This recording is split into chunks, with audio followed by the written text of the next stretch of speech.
Hey everyone, I'm Haley O'Shaughnessy. I'm Jordan Liggins. Our new show, Spinsters, will have candid basketball conversations, featured interviews, and some of our favorite writers making pieces just for this show. So make sure to subscribe wherever you get your podcasts.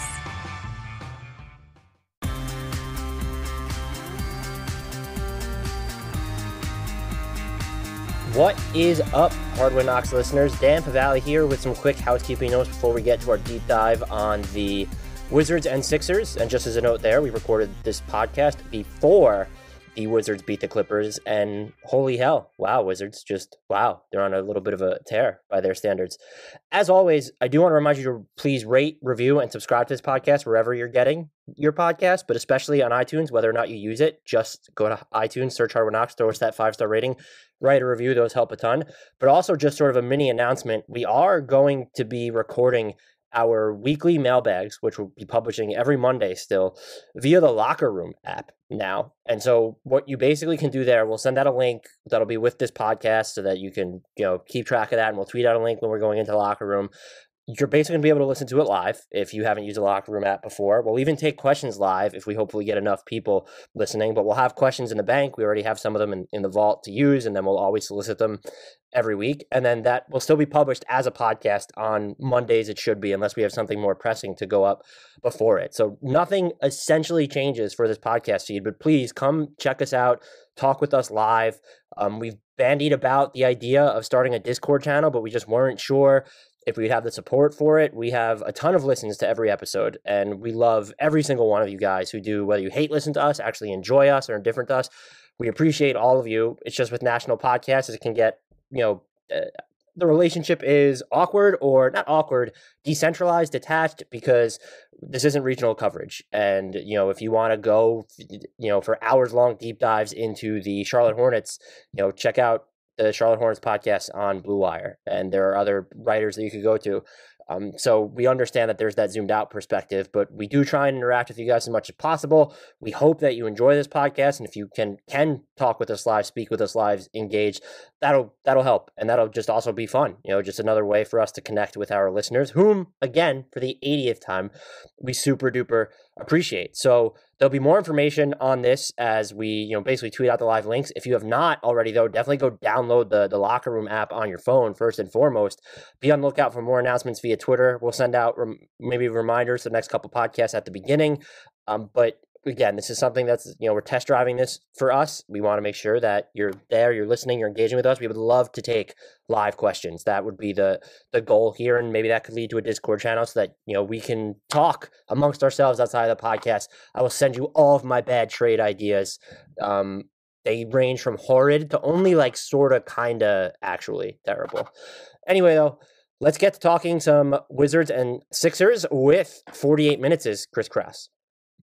What is up, Hardwood Knocks listeners? I am Dan Pavali, coming at you without my fantastic co-host, Adam Frommel. I am, however, super pleased to be joined by Chris W. Krause. He covers the Sixers, Wizards, and NBA at large. He is also an editor for 48 Minutes. Follow them on Twitter at 48 Minutes. That's spelled out, so FORTYEIGHTMINS. 48 Mins. So follow them on Twitter.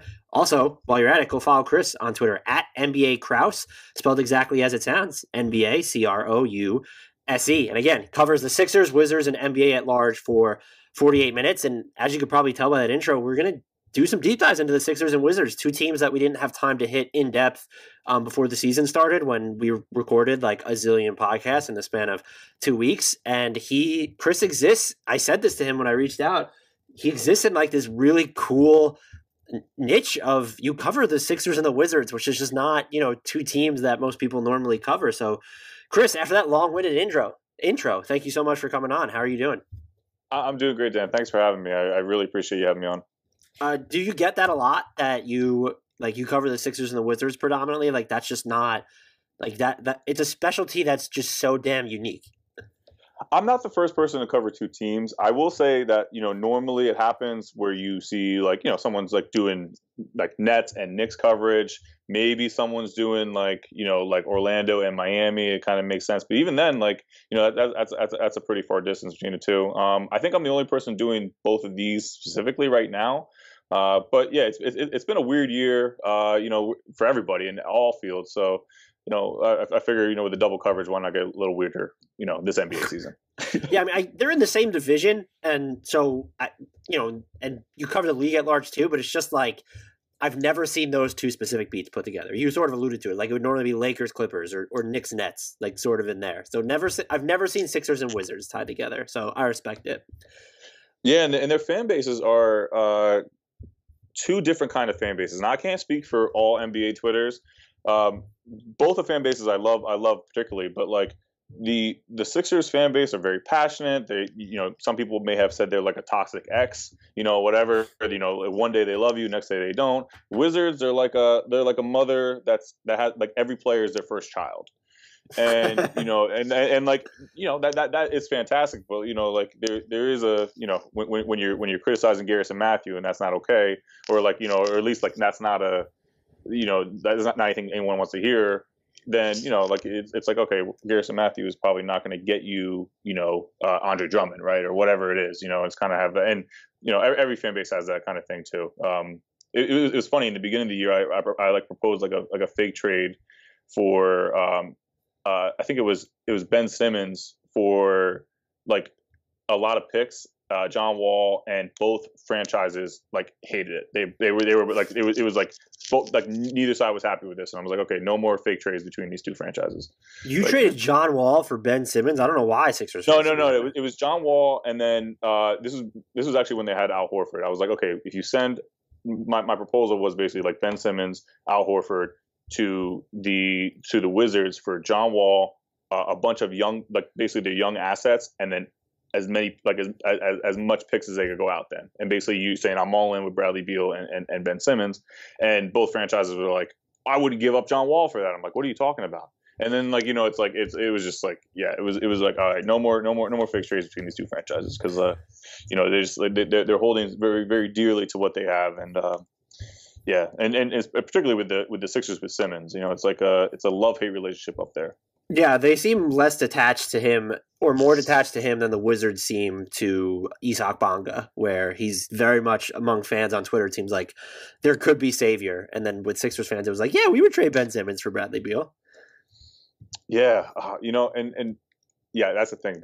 Bradley's value has just, like, I think the Harden trade has really skyrocketed his value as well, because he's kind of like the last, like he's the last like star. People have decided he is the next star that's going to leave, and it's without. Look, so let's just start with the Wizards, by the way. We'll do the clickbait thing where normally you would start with the Sixers and stuff the Wizards at the end. Let's go to the Wizards. People decided that Bradley Beal is just the next star out, and just the reporting is so strong that he doesn't want out, and he's just said it, at least alluded to it so many times, and I know things can change, but it's interesting how, his value is definitely through the roof, particularly when the star market is so bare right now. But this is just a situation where it's not identifying a star that might want out. People have just decided that he needs to get out. Yeah, and I just don't see it. Like he is ingrained in the franchise. Like they're like, they treat him like LeBron has gotten treated in the Cleveland in the past, right? Like you have a say on personnel. You're there, like there's really nothing that, as long as they can do it, they're gonna help him like win. They're gonna help him be more comfortable. They're gonna make everything around him better, right?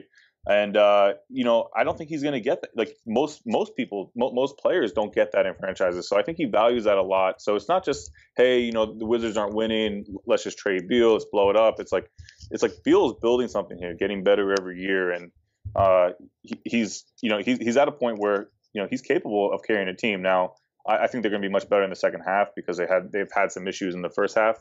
But yeah, no, I will be shocked if he got traded before the deadline. Now beyond that, it really depends on a lot of stuff. But he's committed to figuring this out right now, and he's kind of in the field with the with his team right here. And look, when I sent you an outline, I asked exactly 0 Bradley Beal trade questions. And so I feel like as someone who covered the league nationally, I would like a small trophy for doing that. But I'm with everything you said there, where at long term, I think you could say this about any player and team. Their relationship is probably going to end at some point.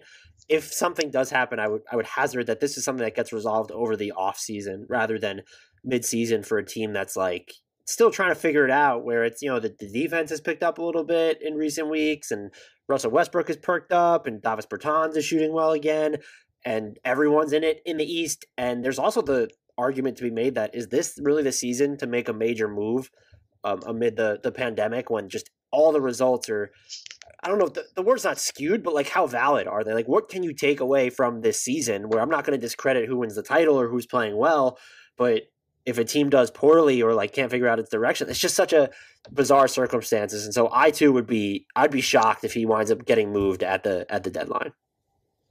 Yeah, and I still think, regardless of where they're on the standings, like they know where they want to be, and there's a goal to get there. And if they don't, it's a weird year, and there's kind of like these built-in like excuses, I guess, which is not to say that if they end up being like the worst team in the East, which I don't think that's going to happen, but like if they end up being the worst team in the East, there shouldn't be some consequence, like at some something's going to happen, like firing or player, some sort of player acquisition in the offseason. But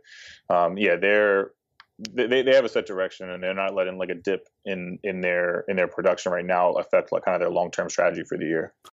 Hey everyone, before we get into today's pod, I want to tell you about Blue Wire Hustle, a brand new program where you can host your very own podcast here at Blue Wire. Hustle was created to give everyone the opportunity to take your podcast to the next level. Or if you want to host a podcast and just don't know where to start, Hustle is the perfect place for you. As part of the program, you'll receive personal cover art, Q&As with Blue Wire's top podcasters, access to our community Discord, and an e-learning course full of tips and tricks. On top of that, we'll help you get your show pushed out to Apple, Spotify, Google, Stitcher, and all the other listening platforms. And the best part is, you get all of this for only $15 a month, the same rate as any other hosting site would charge you just for the initial setup. So whether you're starting from scratch or have an existing show that you want to grow, Hustle is an open door to leveling up your sports experience. Acceptance into the program is limited, so get your application in today. To apply, go to bwhustle.com/join. That's bwhustle.com/join. Check out our description box for this episode to find out more, but that's bwhustle.com/join.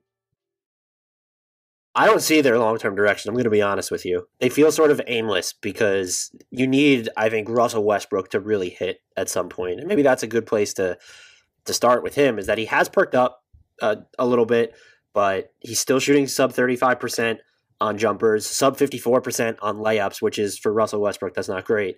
And he's getting to the rim less. Just what are you seeing from him? And have you been impressed with anything lately? What concerns you long term about this? Is there a key to him becoming a real value to the Wizards over the next couple of years? Because he does have 2 years on his deal left after this one. Just what have you seen from him specifically lately? But if you have any longer term concerns based off watching the entire season.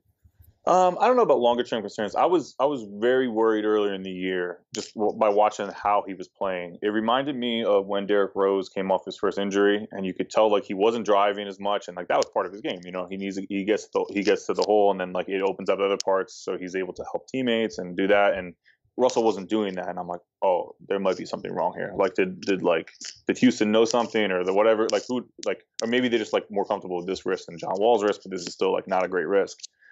He's got a little bit better. He's got a little more aggressive sense, and I think taking more of those shots and kind of, he's got to put his body out there. I mean, like this is like it's his job of what he does, and it's tough because like there's this notion of like, do we want Russell to be doing this right now because those last 2 years are not going to look good. I mean, they went in the training camp with a no Russell Westbrook dunk rule. Like he wasn't allowed to dunk. They didn't want him taking those extra jumps, and like.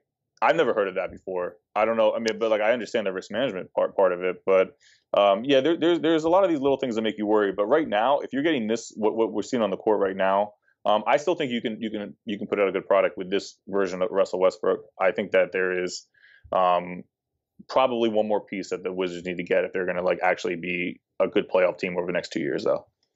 Yeah, they're definitely. Well, let's just keep going this way. Youngster check-ins here. What are you seeing from Rui Hachimura this season? Rui, I like Rui a lot. He's basically at the threshold now if he's playing basically one whole season, because he missed some time last year and it was shortened season, and this season being shortened. So he's essentially just entering his second year. I the comparison I like, and I've heard comparisons of like, oh, he's like Kawhi Leonard, he's like that kind of player, could have that kind of rise. I think he's more like LaMarcus Aldridge, and that you're going to see him. Like I think ultimately he should really play the 5 more. I know he's not quite as big, not as long as you would like for that. But if they're not going to defend the paint, in an elite level, you might as well attack it from a different angle. But I do like him. I do like him long term. I think he's a piece there. And I think if you just want to round the other pieces, I mean, Deni, like Deni Avdija is like he just has such a feel for the game. And my biggest worry about him is I think he's the most effective when he has the ball, and he's going to grow that way. And whether he's the piece that can also be with Bradley and Russell, I think that might be the biggest concern. But Rui can be the 3rd or 4th guy and do it really well. So I think Wizards fans have something really good there as far as his role and his projection.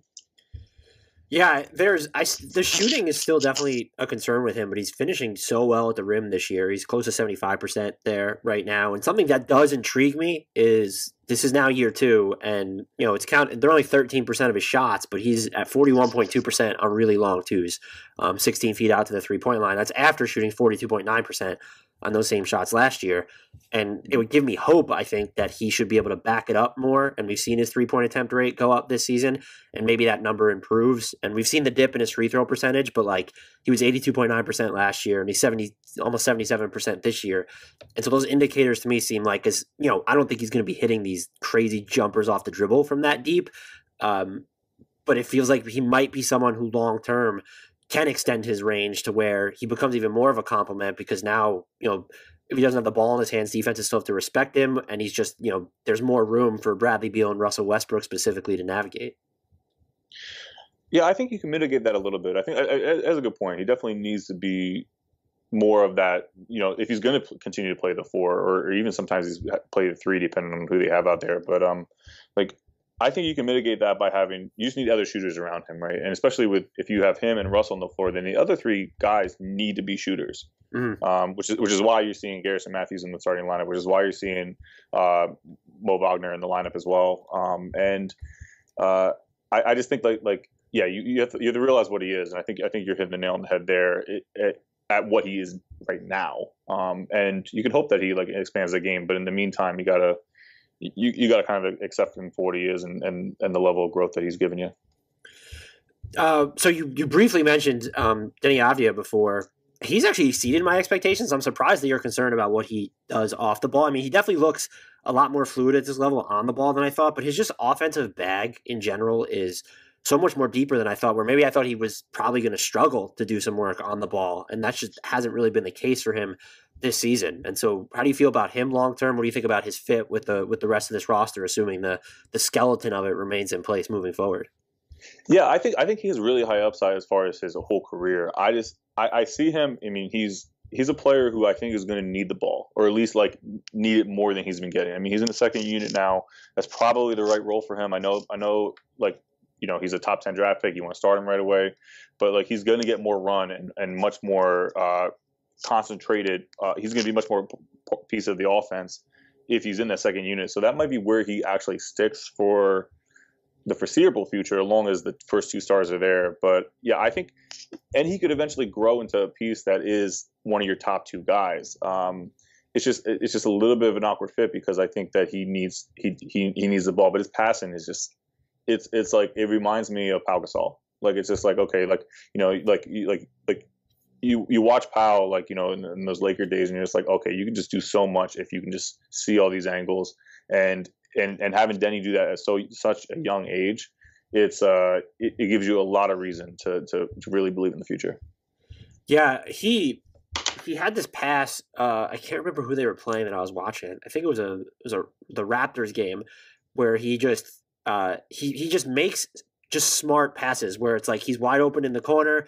BC's defense is coming at him, so he's able to find one of the Wizards just camping out around the basket, where it's kind of the obvious pass, but would have been so easy not to see, and that he can make some really good decisions in transition, and these quick, maybe he doesn't even have the ball, and it feels like he's making these quicker second passes too.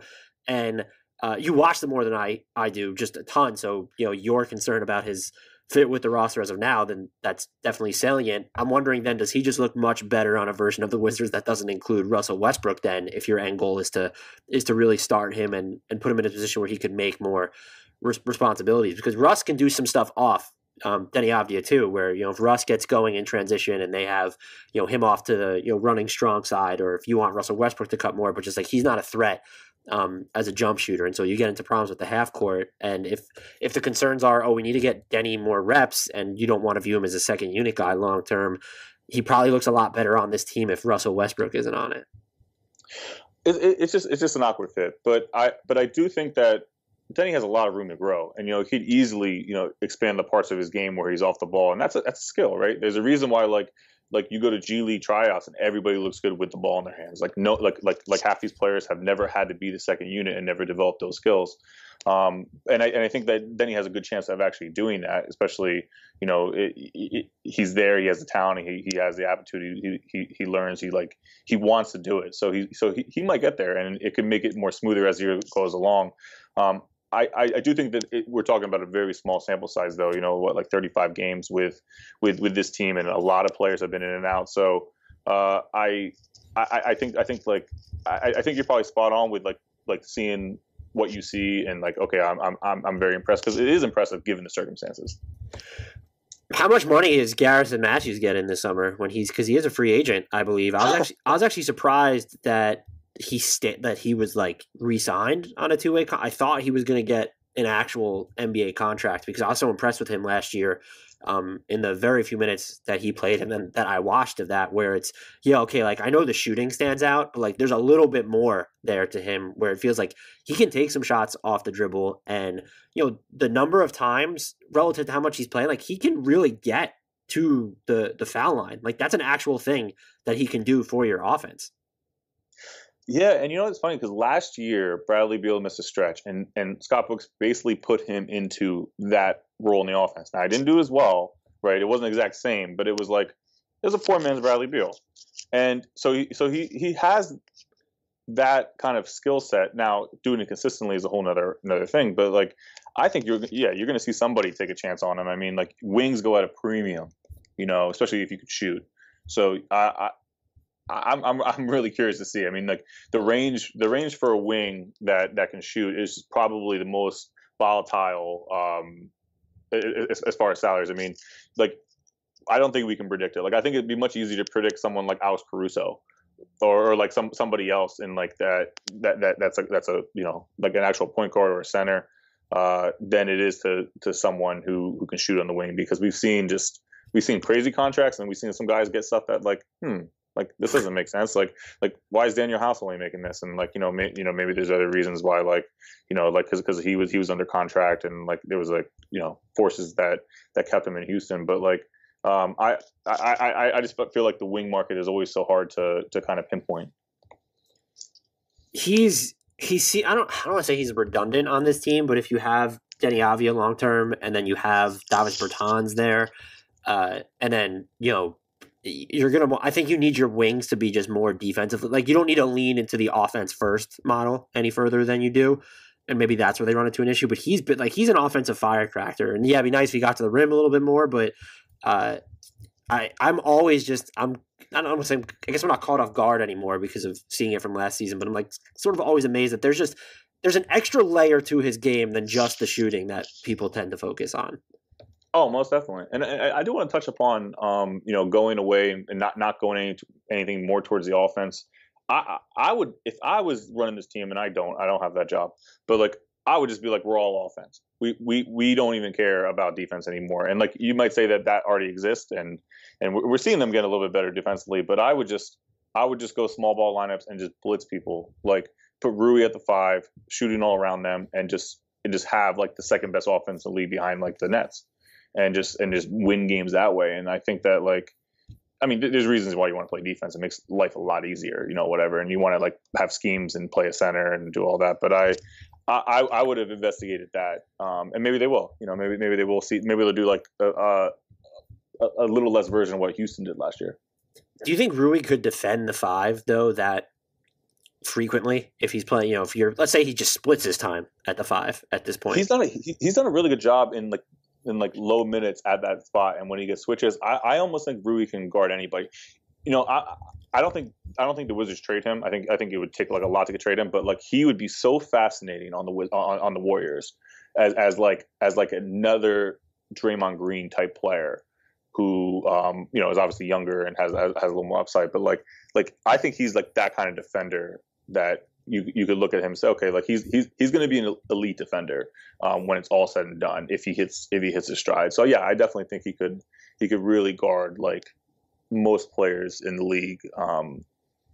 But he's also like the best defender in the Wizards, which is not really saying much right now. But I do think that eventually, as he continues to grow on this projection, like he's going to be one of the top defenders in the league, and maybe guarding centers is going to be like a key to unlocking like the other part of his game as well. Is Washington out on Isak Bonga and Troy Brown Jr.? Their playing time just seems so sporadic for a team that, particularly Isak Bonga for what he should bring. I would have expected him to have seen the floor more consistently to this point. It was funny because like I watch every game I'm there or whatever, and like sometimes I like legitimately forget that Troy Brown Jr. is on the team, and I'm like, oh yeah, he's still here. I don't know. It's different because you're not in practices every day. Like last year, like obviously, like it's like you actually see people, in person. On you're doing the Zooms and you're doing like the just basically watching on TV like everyone else until after the game. It's like you like they will never pan to Troy Brown Jr. for like 3 games in a row, and it'll be like it's kind of easy to forget him. But I don't really know what's going on with him. I wonder.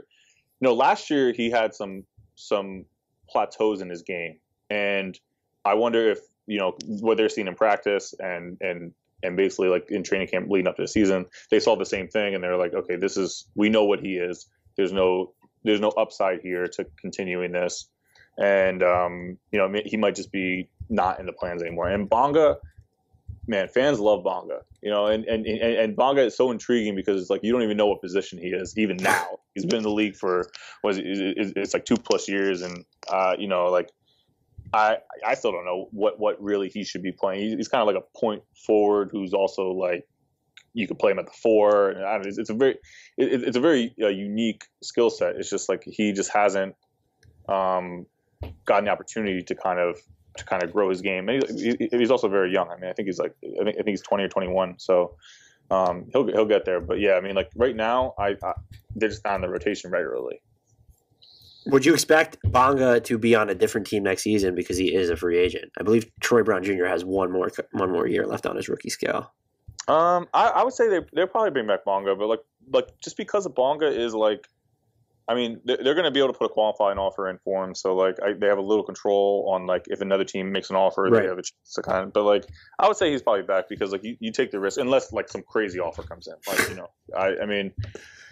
We've seen. I mean, we saw like the Tyler Johnson contract a few years ago and like restricted free agency and like that kind of thing. Like, yeah, sure. If like the Kings are like, if the Kings want to say he's our next Jeremy Grant, he can make the leap. Great, they're gonna have him. But yeah, I think he's in the plans. Like you would like to see this out. It's just right now, it's not room in the rotation. But that's always something to change, especially with people in and out of the lineup and the COVID things, injuries, shortened schedule. Like it's. You really it's kind of a luxury to have Bonga at the end of the rotation.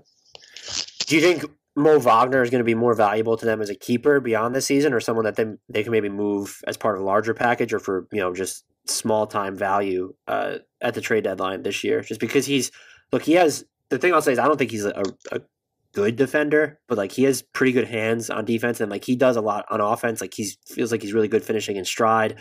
You definitely want him to hit his threes at a higher clip, but he can space the floor for you too. And so he's an interesting fit on this team that has a lot of question marks at center, but it also feels like for what they would need from 4s and 5s here, that I'm not sure that he's like necessarily long for this roster. Yeah, and there's some complicating factors, right? So like they declined, like Tommy Shepard declined his 4th-year option, right. which puts a limit on how much they can retain him for. Now he might not get that contract, and it might be fine, but if they trade him to somewhere else, that also gives the same amount of limit. So the risk reward is kind of like capped, because if he outplays a contract for you, if he looks that good that you want to give it to him, you can't. I'd imagine that unless it's like part of a bigger deal, he's still there throughout the season. He does. he brings a little bit of shooting for a 5 that you like. He has grown his game.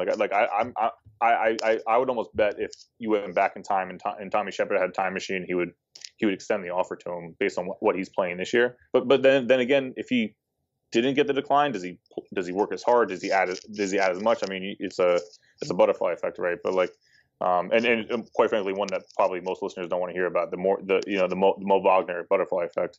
But yeah, no, I think that he's probably likely to be somewhere else next year just based on that. But I think he's going to have a decent career, whether he's like your second or third, center on your team.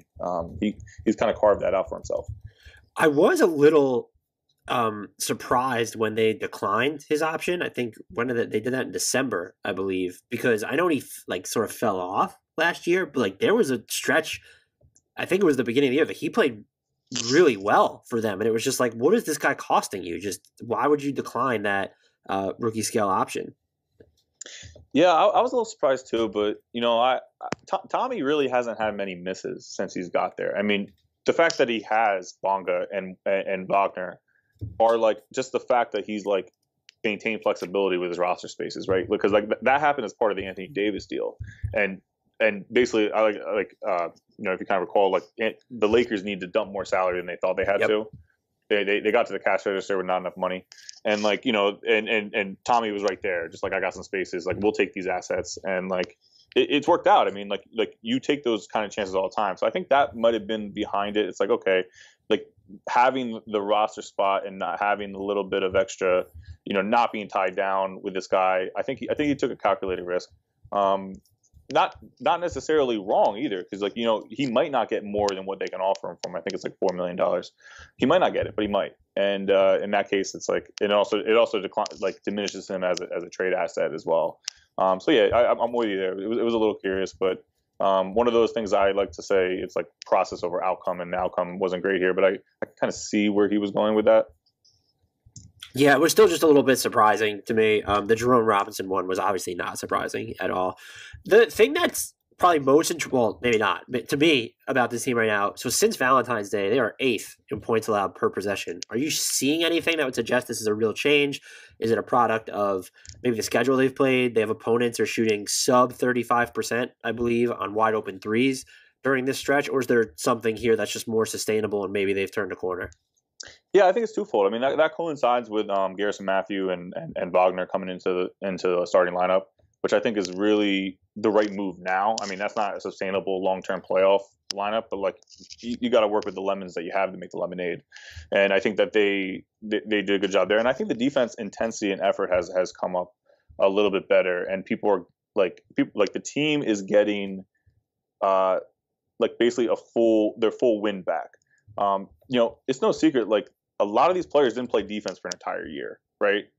And you could say, oh, it's just effort, you just turn on a switch. Well, it's really hard to turn on a switch and kind of pace yourself throughout a game when you haven't done it. Like, look at what LeBron is doing right now at his age. He's able to be at a high level for the entire game. And part of that, he knows how to pace himself as far as energy. Now, not everyone can play at that level, but every player needs to have that, understand what that does. So now if you're exerting effort on defense a lot more, you're going to be way more tired at the end of the game. And I think it took a little bit to get that back after a season of just literally playing ping pong with other teams in the basketball court.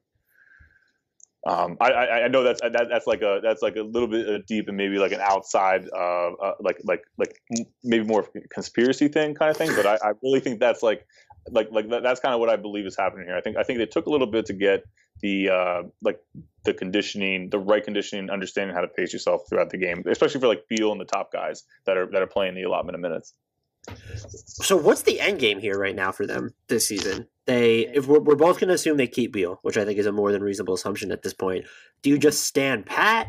Do you make a smaller buy at the trade deadline? You could say that they're on the cusp of the playoff picture because as we're recording this, they're in 11th place, which is only 2 losses back of the play-in, but it's also only 3 losses back of the 4 seed in the Eastern Conference as well. So, what do you see for this team for the rest of this season? I mean, it's an interesting position there, because they unless they want to make a big move, because like most of their guys with higher salary cap, like they're not guys that are going to bring some like for example, like Robin Lopez at 7.3 million, Ish Smith at 6 million. They're not going to bring back anybody probably better than what they already have, right? Just alone, right? So do they want to attach an asset? Do they want to attach a younger guy? Maybe somebody wants to take a flyer on Troy Brown Jr., Bonga or one of these other guys. But I think it's, unless they go and take, I think it's more likely they strip some of these veterans down, like trade them for multiple picks, like Robin Lopez, I could see getting traded. I mean, he's been great for what they expect him to be, kind of the second center. They never expected Thomas Bryant to go down, so you don't want to have him in the starting lineup. But I think it's more likely they strip down some of the veterans and try to get the right pieces around these guys, because if Beal is actually going to be there for another year, and Westbrook's 2 years under contract, I think it's most important right now to get the right guys around them. And one of the interesting things that I heard a couple weeks ago was the Kristaps Porzingis thing, and him being out, potentially on a rumor. The Wizards were monitoring that. They were okay, if we brought in a third guy, it has to be this guy. Now you don't know what the price tag will be. There's wide range of opinions on Porzingis, and and we talk about the offense defense thing. It's not going to be that's not a defensive ad. But I think they're looking out for those kind of big deals, but I think it's unlikely you see anything crazy this year, just based on who they can trade and what kind of value they can give up, and also where they are in the standings. But they should be able to rise just with more continuity, though. What's the most realistic improvement then for them to make at the trade deadline? Is it improve the Ish Smith minutes weren't going well when he was healthy? Is it getting an upgrade over him and Raul Neto? Is it getting a wing of some sort? Is it getting another big? What do you think is the most realistic type of improvement that they should look to make, or actually will make at the trade deadline? See, I do think they need a wing, right? The Garrison Mathews story is nice, and what he does for them. And you can say maybe there's other more pressing issues, like an actual center that can defend the rim. I just don't know where you're going to find that. So I think it's more likely that you can find another rotation piece if you're willing to give up picks or assets. So I would target that the three, because the three is really, as an overall roster, not including Thomas Bryant being out, because next year they hope Thomas Bryant comes back and he fills that spot at the 5. The 3 is their biggest problem long term and short term. And even with Deni, which I think Deni ends up being a 4 for them, and a 4 in the NBA rather. I think you still look at that 3, that that wing that can kind of defend a little better, as their biggest need. Okay, so to wrap up with them, 3 quick hitter questions: do they make the play-in or playoffs this season? I would say yes. I would say there was a lot early in the season, Westbrook being out, a lot of players in and out. They had half their team get COVID and they couldn't run, for a while, and they had to go play. They came back unconditioned to play. Not that they could do anything else. They were recovering, so it's you needed to you need the time to get back into conditioning, and the season just carried on. I think that they're gonna come out. I wouldn't be surprised if they get somewhere a couple games below 500. I would not be surprised if they end up the 7th or 8th seed and have that home advantage in that playing game. But yeah, I think it's very, very possible for them. The thing that's interesting is they've played the easiest schedule in the NBA to date, I believe, if this is updated, and they have the hardest schedule remaining in the league. Over that's going to be tough for them to crack. So I would almost, if I had to pick, the East is just wild. Playing definitely seems reachable, but I'm thinking of Atlanta getting healthier. Indiana should get healthier. Maybe you see the Hornets and Knicks fall back down to earth. The Bulls are in front of them right now. I'm going to say no. I'm going to be hot taking and say I don't think they make it. But I don't know. There's a little bit of fool's gold there with the Knicks and Hornets too. This is not the season to predict that. The last 2 quick hitters I have, though, are is Bradley Beal on this team next season? I would say yes. Is Scott Brooks the head coach of this team next season? I would say no. Look at that. Just something to monitor. And the Scott Brooks thing, because people have been calling for his job, it feels since he got it, basically. But it would take something demonstrative going wrong for him to be fired midseason at this point, right? Because I don't even if you're hoping to make the playoffs, what could you reasonably miss on, unless you lose like 10 games in a row or something along those lines, like what the Rockets are doing right now. I just don't know what this team can realistically aspire to that Scott Brooks would have screwed up in a way midseason that they want to start the process in the middle of the year. Yeah, no, exactly right. And I think there's a chance that he comes back, but I think if we get to a point where we're looking at play-in tournament right now as his best case scenario, that was not expectations, right? Expectations were we were like, okay, we can be a top 6 seed. We don't have to deal with the play-in tournament. And I think unless Brooks gets to that level, then yeah, we are talking about a new coach at the end of the year. But yeah, no, like it's not like a bad situation. Like it's not a situation that's going to blow up. Like no one's getting mad at Brooks and like demanding that he's gone, or like we've seen that with other coaches, other places. It's like it's not that kind of situation. It's harmonious. Like the players love him. He's just like he's a nice guy, but maybe you need more than a nice guy right now. Going forward. Are you ready to dive into some Sixers? How's that for a pivot? Oh yeah, no, definitely. So I don't want to relitigate this too in depth, but where did you end up landing? And it's like really, I think it's still a fair question to ask because the Sixers are first place in the Eastern Conference, but would they be in a better position without James Harden? Had the opportunity presented itself, and the reporting says that he was on the table and that the Rockets essentially prefer the Nets deal, or Tillman Fertitta didn't want to deal with Daryl Morey. If it was the Sixers' choice, would you have included enough sweeteners to complete the James Harden trade, or were you very much of the mind that they made let's say insofar as it was their decision, that they made the right decision not to I guess sweeten the package with Ben Simmons enough to put them on the same level as Houston viewed Brooklyn's package? Yeah, I'll preface it with I own a lot of land on Ben Simmons Island.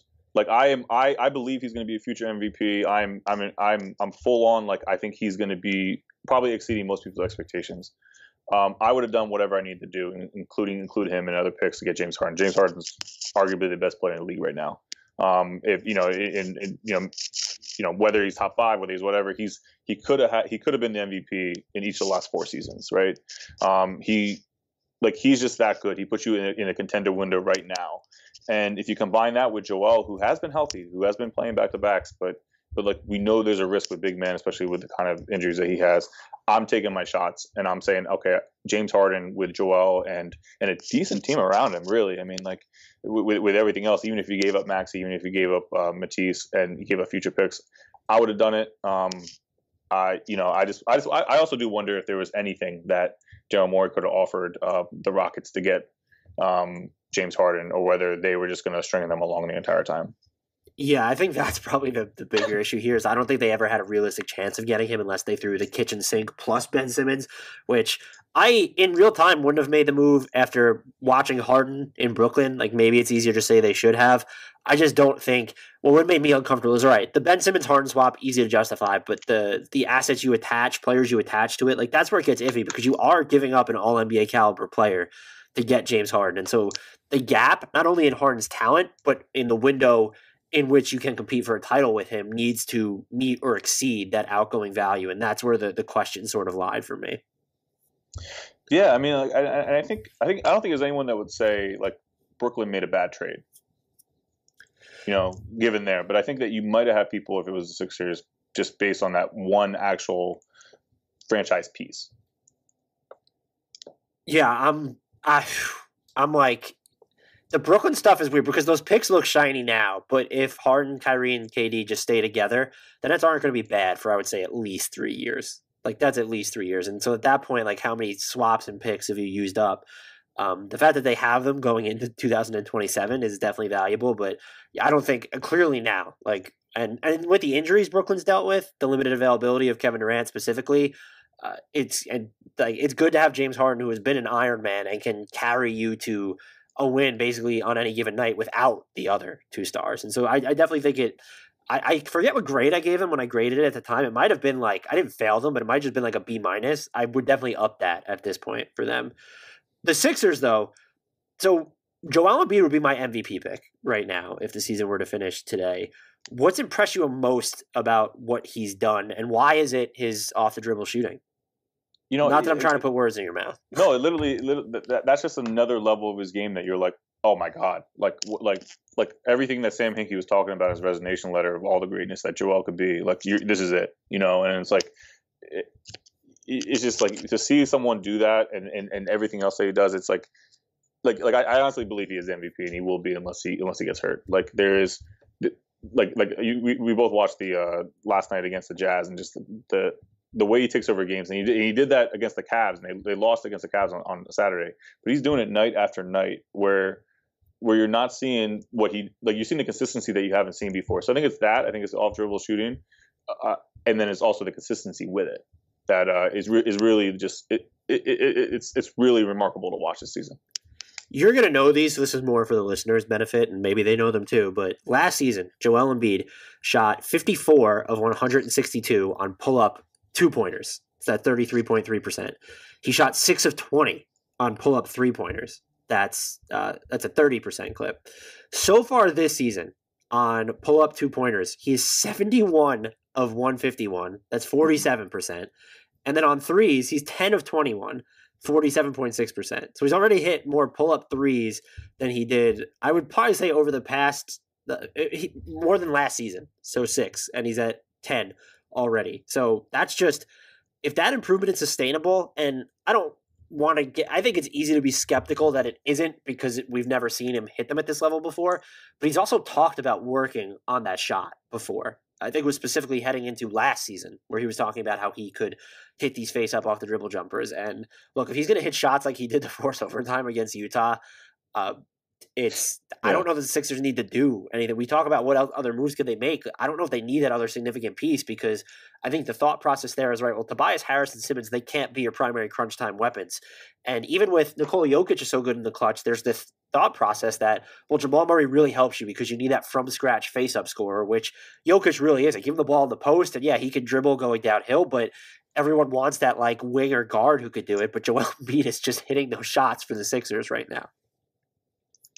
Yeah, and I think that you could see this team beating any team in a 7-game series. They just have to their foot is completely on the gas, and you run the risk of it just of something going wrong, right? Like, you are putting so much pressure on Joel to do so much, and I think that the only reason I would probably say, okay, maybe they should probably add another ball handler is to not have Joel do so much right now.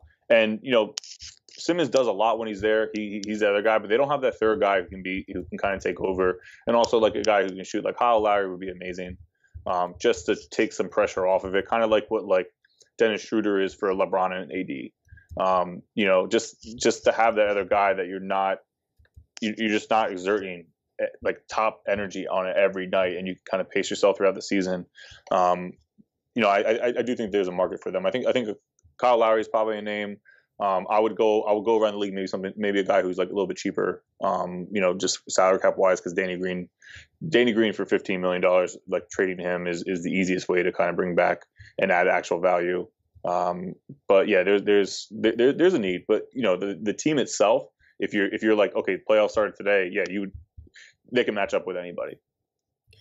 Ben Simmons, I'm curious what you think about. He's shooting incredibly well on hook shots this year, basically over 60%, I think, for his past 10 or 12 games. And he's hit some this season in general, they're accounting for a larger share of his shots. They're not just sort of these, standstills, backing down guys and then hitting a hook. He's hit some ones on the move. He's also done very well in his, on his post touches, which again are not these monstrous part of his game, but they seem like they could be useful counters for someone who, at this point, we just have to assume that he's not going to ever be a moderate volume shooter. And so if he's scoring 1.2 points per post possession and they count for 10% of his plays, that's huge. Do you buy into that as sort of a viable counter once you get to playoff basketball, or is there still just too many obstacles to overcome when you have another player on the floor who's just still not going to be that threat outside of, let's be generous and say the paint? And that's stretching it a little bit too.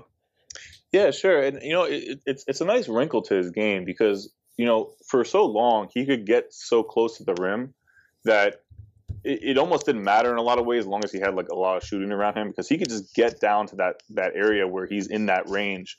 And now that he's added this shot at a nice efficiency rate, it's it's going to be very interesting because if the Sixers spread out the floor like they have been with that, and kind of like, you know, play Dwight up at the top or play Joel up at the top, and like kind of let Simmons in, it's almost like it doesn't spread the floor in a way that you would want, like a 3-point shot. We're not there yet. It's almost like Simmons is like growing himself out to the 3-point line for whatever reason, like very slowly.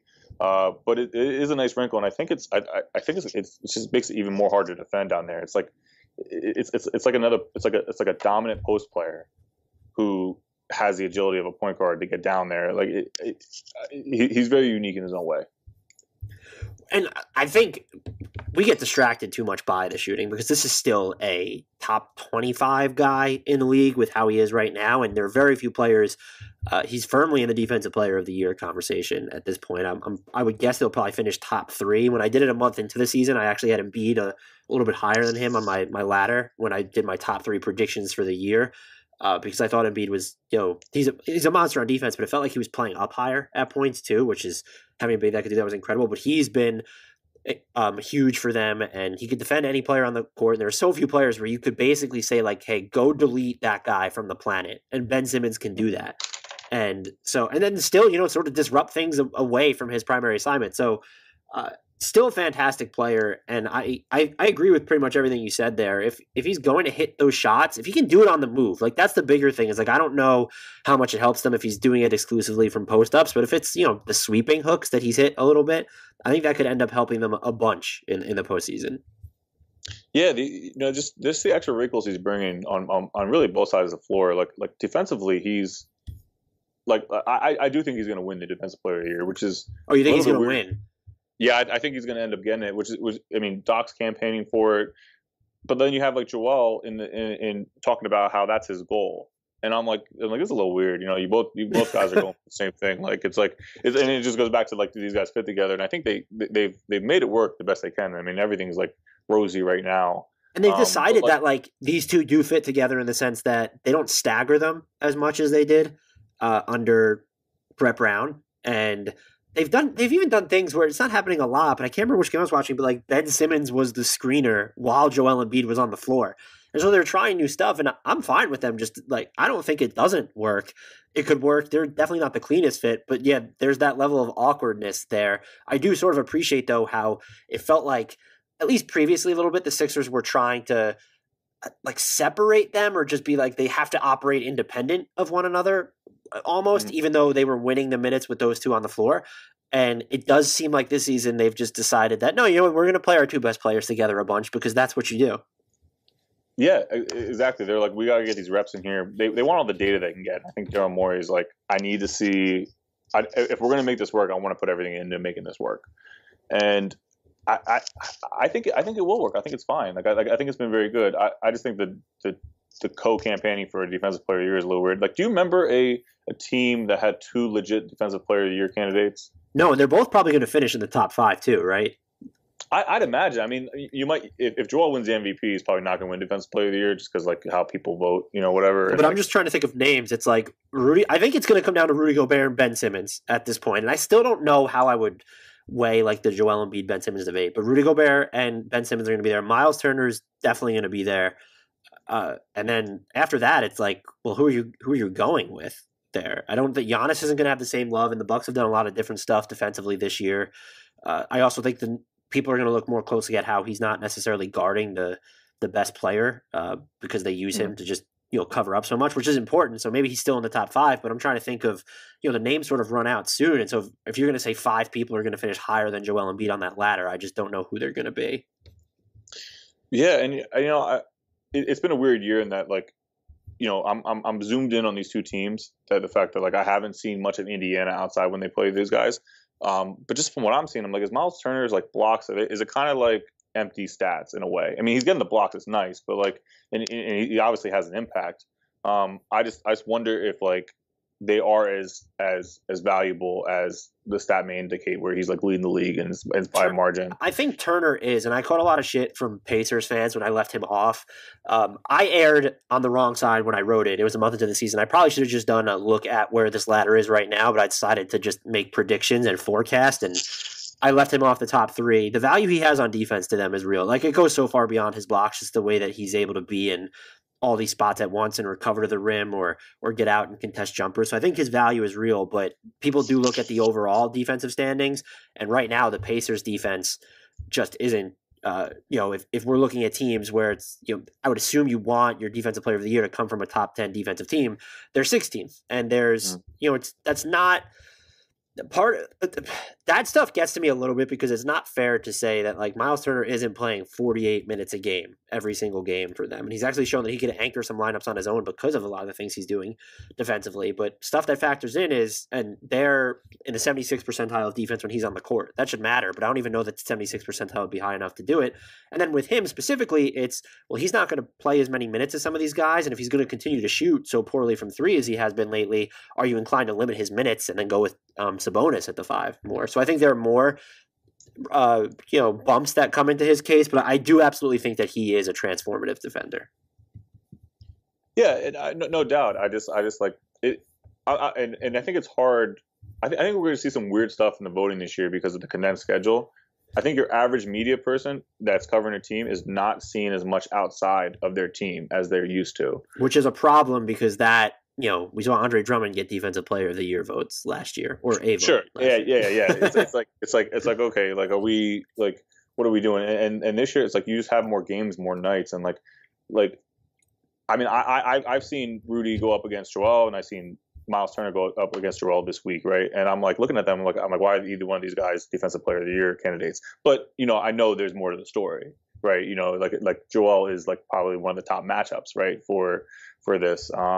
And I mean, he's just playing out of his mind. So if these are like the best, if these are the guys playing the best and he's playing the best against them, I mean, I think that helps his MVP case. But I think a lot of writers, maybe narrative might help a little more this year than it has in the past because you just don't have the time to see multiple games. Because if you're covering your team, then then a lot more of your nights in a congested amount of time is taken up. And it's just I think the narratives around these players are going to creep up as a bigger factor this year. I would actually agree with you. I think that's something that people definitely look at because maybe it feels like even like maybe Bam should be getting more love in this discussion. But I think they bring this back to the Sixers. I absolutely think Embiid and Simmons will both be in the top 5, and I can't remember the last time. Maybe it's been recently. I'll have to go back and look and see when the last time two players were from the same team were finished at the top. Like maybe a Mike, like it couldn't be that far away, but like a Jordan Pippen type deal. I'm just trying to think of pairings like. Paul George and Kawhi would have that potential, but that's not going to happen this year. Anyway, I'm digressing terribly at this point. What's the biggest change you've seen from Tobias Harris this season? And as a preface, I did something where I just ranked shooters relative to the value they were providing on shots from all the different distances. I did corner threes, above the break threes, and then mid-range, just because I considered those the perimeter shots. He graded out as one of the 10 most valuable shooters by value added in the league this season. And you kind of see that right now, like what he's bringing to this team, and I think it's twofold, right? Doc, the familiarity he has with Doc Rivers, like that's kind of where he broke out in LA, and when he was in LA, he was really playing the 4. I mean, he was paired with Danilo Gallinari as the other forward, who essentially was a 3, a floor spacing guy. It's just way better for him to be in that position where he doesn't have to worry about 2 big men, and the lane is also open, and he can be a little more freer with how they do things and the kind of sets that they run. I just think he may have been like miscasted as a small forward for a while, or like trying to fit as that. And I think it's Doc Rivers' familiarity and playing the right position now, where he has a chance to grow, and you could argue that he should be an all-star this year. There was definitely a case for him in the East. Got a little fuzzy at the end. I very easily would have taken Trey, Bam, or maybe even Jimmy Butler over him, but Chris Middleton too. But yeah, I mean, he was in that, like, if you were mentioning the 20 candidates for all-star spots in the East, he was definitely in it. Yeah, I have an all-star theory, and I have no backing behind this, but I think that some of the teams that did not go to the bubble were rewarded a little bit higher this year. Interesting. And I'm not just on this level, right? They lost out on some revenue, right? So I don't, it could just be nothing, but Julius Randle, Zach LaVine, who there was one more that was there that was from a bubble team, I forget. or for a non-bubble team. But I'm drawing a blank on who the third guy was. I was like, oh, okay. Now I think Zach LaVine is a bona fide All-Star. I think Julius Randle is a bona fide All-Star. But I wonder if it would have been a much a little more debate if it was if it wasn't for that factor. But that's just my conspiracy theory. That's my conspiracy hat. Like I said, no information on that or anything like that. I'm just like, I'm like, okay, like you guys get your markets a little bit more glamorized this All-Star weekend. So which non-star, basically which non-Tobias Harris, Joel Embiid, Ben Simmons player has most impressed you this season on the Sixers? Ooh, you sent me the question list, and like my first instinct last night was Dwight Howard, and I don't have a better answer than that. I think Dwight Howard has just been like, from what I expected, I was like, he'll be a backup center. I didn't think he was particularly that great last year in LA. He has been just everything they needed out of a backup center, filling in when they needed him to be. He's been like great locker room guy. He's just been like so supportive of the stars. I think that I just have to give it to Dwight Howard. He's like just everything you want out of a role player, and it's just what he's become, and I think that it's going to extend his career a couple of years, even more so than most people realize. Is a secondary ball handler, shot creator, whatever you want to call it, still the biggest concern need for this team, or do you think they'll be comfortable sort of rocking with Tyrese Maxey, Shake Milton if they get into the play? Well, not if, when they get into the playoffs. See, that's the thing. I don't think you can. I don't think you can rely on I'm a believer in Tyrese Maxey going forward. I think he's going to be like a really nice piece. I just don't know that you can rely on him now this year, just based on what we've seen so far. Which is why I do think a trade will come. I just don't know how big that trade will be. I mean, Daryl Morey, during his tenure with the Rockets, made the second most trades in the league, only behind the Sixers, and Sam Hinkie was there for part of that, just like mad scientist there. So it's I think we're going to see Daryl make a trade before the deadline. To that end, are there any targets, like non-premier targets, not Bradley Beal, not Kyle Lowry, that you like for them, or that you think you could envision them targeting? When Miami was struggling, I thought Goran Dragic was an interesting potential add. I don't know that happens now, but who knows? I mean, like he'll be, whether he has a long-term future there or not. Miami likes him. Miami has another pick to give up for that deal, so like they're probably motivated not to give him away. But if they can get they get a pick back for him, I think maybe that could be a move. I think that kind of player, that point guard who can play off the ball as well, is really what they need. I mean, Shake Milton has been great, but he should really be their fourth guy handling the ball rather than a third. Yeah, I mean, you get into a playoff situation, and you do have to question: is Shake Milton or Tyrese Maxey, can they give you enough shooting too? Just because neither of them are, Maxey specifically isn't shooting a ton of threes or threes all that well. And I think Milton's is he below 31% right now? I should have checked that before. He's definitely been hot and cold this year. I don't know his own season, but he's it's just which kind of guy do you want? And same thing with Danny Green. I'm not sure Danny Green is the fifth starter for this team, or at least what you want this team to be. But I mean, it's so I definitely think the move is coming. I mean, what would you do if you were the Sixers guy? Would you or if you were Daryl Morey rather? What's tough is, so when I go through the list of names that I think people should target, so many teams are just going to talk themselves into being in the playoff race right now, because so many teams are just in the playoff race right now. So I don't look at anyone as just eminently available. And so for them specifically, it's could they get Terry Rozier would be perfect for them, but I don't think Charlotte is going to move him this year.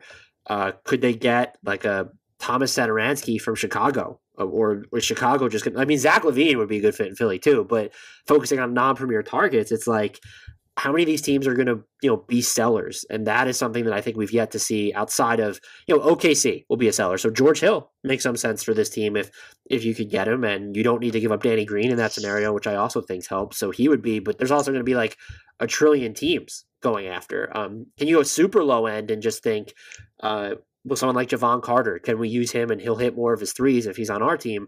The problem there, though, is if you want someone who can handle the ball too, that's not going to be your guy that you turn to. And so I think they're going to be in a market where there just probably aren't as many options, and they could end up with like a low end thing where it's all right. The Knicks are just looking to get rid of Austin Rivers at this point.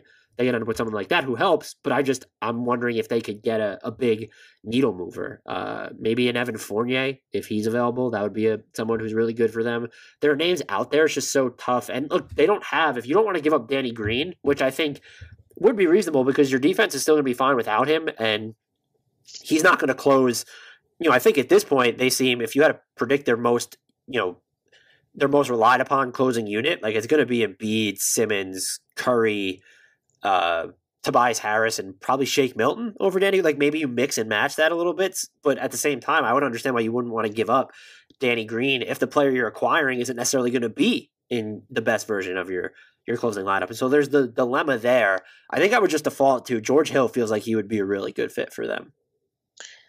Yeah, I think he's been linked to them before. I wonder if that's going to be a buyout thing, more so than anything else. And my guess would be no, because before he had his right thumb surgery, he was shooting like 60-something% on drives, and he could still stroke it from three. And you have the option with that non-guaranteed year on his deal next season, I think for $10 million.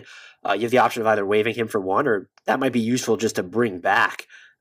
So having that little extra option of keeping him around, I think will go a long way. So my expectation would be that he actually gets moved rather than bought out. Yeah, because I do think he was playing really well, and like when you look at like the market for someone making less than $10 million a year, like most of these teams, most of these contenders could probably squabble together enough salary to even to make that move. And the Sixers could do that as well. I mean, you throw Mike Scott and one of the younger guys together, you're almost there. Is that like enough? Is that what you want to like? Do we want to give up Matisse Thybulle for George Hill, right? And I think that's where I think the difference between like the trade, and it may not take it. Maybe the Thunder like give us 2 second-round picks or whatever it is. Even this year's first for the Sixers, like if it's a matter of just filler in first, yeah, like what we know we're going to be in the bottom half or the bottom like like 5 to 10. Yeah, sure, we'll give this over to you. And like if that's the price, then sure. But I mean, I know teams are like. If they trade Matisse Thybulle, like there's a lot of interest for that guy. I mean, like he's going to be in the like all NBA defense is conversation for the rest of his career as long as he stays healthy. He's got to work on his offensive game, but like I think if I'm a team like the Thunder, if I'm a team like the Cavs, I'm a team like even the Wizards probably. I'm looking at him and I'm saying, okay, like if they trade him, I want to know what that price tag is because. Like I really think that's their golden ticket right now. I will say if Kyle Lowry ends up getting moved to Philly or anywhere else, I'm going to be so because it'll shock me. I don't think it's going to happen. I will also be I'll be fascinated to see what the package ends up being because I think it has to be like close to a monster haul for Toronto to do it unless Lowry just flat out asks for out and he's coming up on free agency and they're still like. They're good now. I don't know why he would necessarily ask for out. So I'll be shocked if he's moved. And I think it takes like a really good offer to get him, which is why, when people mention like the Clippers or the Lakers as Lowry landing spots, like, okay, cool. But what are those guys giving to Toronto? Exactly. It is. It's like, like they don't have any picks. They can't do anything, right? The Sixers could, it's just like, how much do you want to give up for that? But yeah, I don't see a scenario where he like the Clippers or the Lakers could do anything crazy because there isn't one. That's why you don't see it. Yeah. I mean, unless like they get like, okay, we like this guy Horton Tucker, we love him, whatever, and like you have like a situation like the Kings owner with Buddy Hield, right? Like I just don't think that's Toronto though, Yeah, I mean they could do some interesting stuff if people are in love with THT. They have the Dennis Schroeder salary. They have Trez too. Those are two guys that I don't necessarily. I mean, Schroeder's essential to them now, but if you.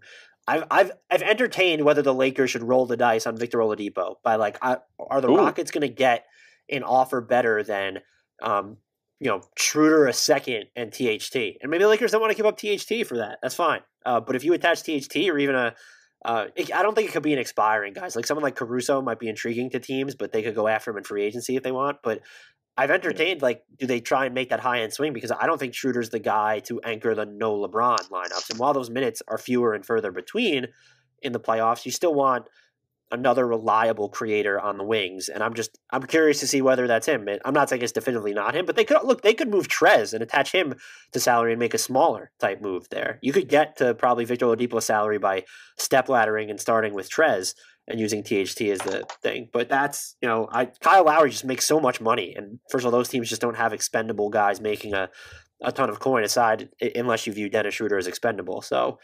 let's say the Sixers, I think I don't know if it's ideal, but I feel like the most likely outcome, and you can correct me if I'm wrong, is that they probably do something along the lines of salary filler and picks, maybe their own first round pick this year. But if they move an actual player as an asset, not just salary filler, who's the most likely one to be moved? Is it Matisse Thybulle at this point, or could it be Maxey? Could it be Shake Milton? I think it's Thybulle only in the fact that he's the guy who's probably available, who has the highest trade value, right? So, I mean, all depends on who they bring back if they need to include him. But like, if you're talking about Kyle Lowry, you're talking about Keith Pompey was, entertaining like a Victor Oladipo. Like, what would that look like? And that would certainly entail Thybulle going to Houston. I don't know that's a great fit for the Sixers to get Oladipo. But yeah, if you're getting a guy like that, like Thybulle he's the centerpiece in it. I think Maxey, I think there's a reason why you heard the rumors of that they didn't want to give up Maxey in the Harden deal. Like, they believe in Maxey. He's just not quite ready now. Like, but he could be that guy. He could be the starter in a couple of years. And he might be a point guard if you do trade Simmons for another piece, and that piece happens to be a wing. They're very high on Maxey, but I think most likely you see Thybulle as a main piece. If it's not that kind of deal, then yeah, this year's first and Mike Scott and salary filler maybe makes more sense. Should they be considered the East favorites at this point, even if they do nothing? Everyone points to the Nets, I think, is their most immediate threat. I'm just curious, if they do nothing, they have Simmons and Thybulle, and they obviously have Embiid, but they have Danny Green. They even have Maxey that you could use to give you some ball pressure. Like, they could bump like the Nets. They're not going to stop James Harden, Kevin Durant, and Kyrie Irving, but like, they have more bodies than most to throw at Brooklyn. And so I'm wondering, even as currently constructed, if you think that they deserve to be favorites of the East, or whether that honor goes to, I would presume you would pick Brooklyn or Milwaukee. Yeah, it's interesting because I do think that the Sixers match up well, like somewhat well, right? And I think Milwaukee matches up well. Like, I would almost argue that Milwaukee has the right pieces to match up player for player with their stars. Sure, Giannis and Drew and Chris Middleton. Yeah, and just they need a little more time together, because they haven't like Drew missed a lot of time, and I think he just came back. They need a little more time to like gel and actually get everything going, and they match up well. But I want to say the Sixers should be the favorite, but like I've watched Brooklyn every chance I can get every time they're not playing on a night when my teams are playing, and like I just don't see it. I'm like, how does any of these teams beat this team? Like, I just don't, like, James Harden with Kyrie as a third option and Kevin Durant healthy without an injury. I don't understand how you beat this team, because everybody else around, like all these other players, like Joe Harris is really good, your fourth guy, and then you go all the way down all the way down to eighth guy, ninth guy.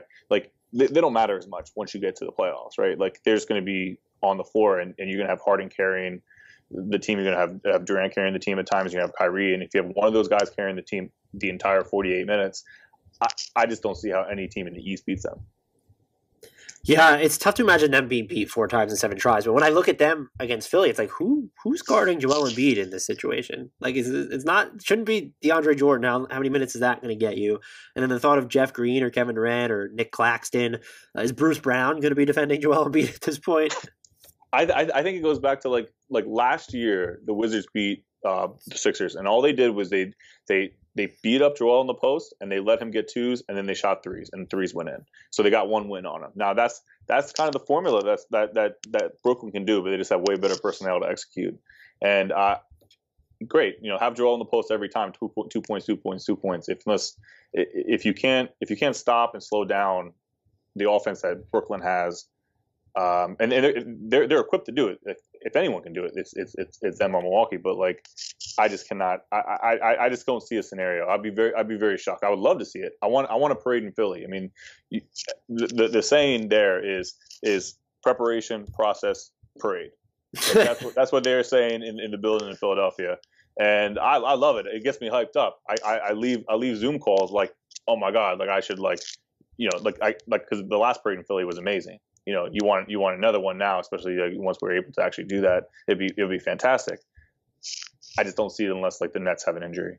Like they're just that good. Like James Harden is that good, and that's just my take. I mean, I haven't watched every single Nets game to be able to be like, okay, here's the weaknesses, and I'm sure Doc Rivers and his team are definitely on that way more than I would be, or most people would be. It's just very tough for me to say, okay, like the Nets are not the favorites right now. Is there anything I didn't ask you about either of these teams that you wanted to get to before we got out of here, or anything that's undercovered about the Sixers or the Wizards that you maybe missed, something that's misconceived about them, anything at all that we did not talk about? One interesting thing going from last year where we had games in Washington that were like, it was an offensive shootout. Like I think the Rockets came in, it was like 158 to 150 or whatever for the one game, and like it was like crazy amount of points in these games. You go from that to watching like good defensive teams. It was like I just remember in the beginning of the season I was like this Sixers team is kind of boring compared to that. But then you're like, okay, now I'm watching a good team. Like this is actually fun to watch. But yeah, it's like just watching these two different teams. They're two different styles, and it's very interesting. So, but I will say, like, I want to pump up the Wizards a little bit. They're a fun watch, and they don't have any ESPN games, because I don't know why they wouldn't do that. Put the hot offensive team on ESPN. But I would say check them out when they're on NBA TV a couple times in the last half of the year. Bradley Beal is a joy, and Garrison Mathews is like controlled chaos. So yeah, they're worth a watch. Yeah, it's fun times watching it. Chris, thank you so much for coming on. If you guys are not following Chris, at NBA Krause, that's at NBA Krouse. He covers the Sixers, Wizards, and NBA at large for 48 minutes. Follow them on Twitter at 48mins, spelled out FORTYEIGHTMINS. Chris, I'm sure I'll be bothering you again in the future. Thank you again so much, for coming on. Thanks for having me on. Always a good time, Dan.